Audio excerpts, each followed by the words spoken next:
आज आपण एका अशा विषयावर बोलणार आहोत, ज्याचं उत्तर शोधायला तुम्ही Googleवर "आगरी कोळी एवढे सोने का घालता?" असं टाइप करून इथपर्यंत आला असाल.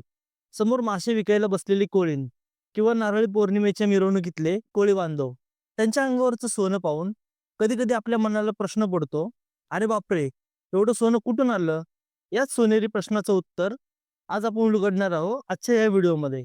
नमस्कार, आपण पाहता सावली कट्टा.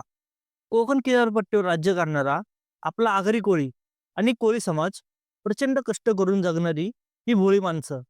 पण त्यांच्या बायका मात्र अंगभर सोन्याने मढलेल्या असतात. यामागे नुसती हौस नाही, तर एक जबरदस्त फायनान्शियल प्लॅनिंग आणि खोल संस्कृती दडलेली आहे.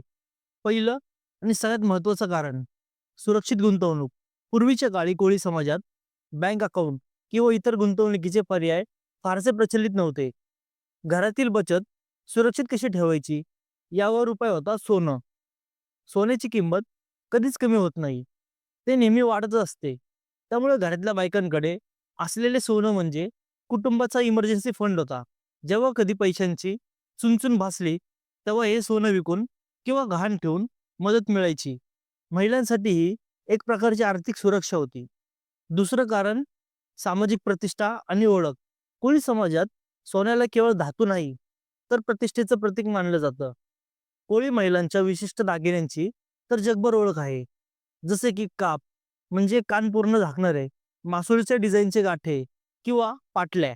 अंगावर सोनं घालणं हे त्या व्यक्तीचं समाजातील स्थान आणि आर्थिक परिस्थिती दर्शवणारं होतं. सण उत्सवांच्या वेळी जसे की नारळ पौर्णिमा किंवा लग्न कार्यात ही मंडळी आपलं वैभव अभिमानाने मिरवतात. आणि तिसरं कारण म्हणजे धार्मिक आणि सांस्कृतिक महत्त्व. हिंदू संस्कृतीनुसार सोनं हे लक्ष्मी देवीचं प्रतीक मानलं जातं, जे घरात समृद्धी आणि सौभाग्य आणतं. कोळी बांधव दर्याला आपला राजा मानतात आणि नारळी पौर्णिमेला त्या सोन्याचा नारळ अर्पण करतात. ही परंपरा त्यांची सोन्याबद्दलची आस्था आणि समुद्राप्रती कृतज्ञता दाखवते. तर मित्रांनो, पुढच्या वेळी जेव्हा तुम्ही एखाद्या कोळी बांधवाच्या अंगावर किंवा कोळीणीच्या गळ्यात सोन्याच्या जाड साकळ्या किंवा पाटल्या पाहताल, तेव्हा समजून घ्या की हे फक्त दागिने नाहीत, तर ती संस्कृती आणि त्यांची बचत आहे आणि त्यांची शान आहे. व्हिडिओ आवडला असेल तर लाईक करा, शेअर करा आणि अशाच भन्नाट माहितीसाठी आपल्या सावली कट्टा चॅनलला सबस्क्राईब करायला विसरू नका. भेटूया पुढच्या व्हिडिओमध्ये. तोपर्यंत काळजी घ्या आणि पाहत राहा सावली कट्टा.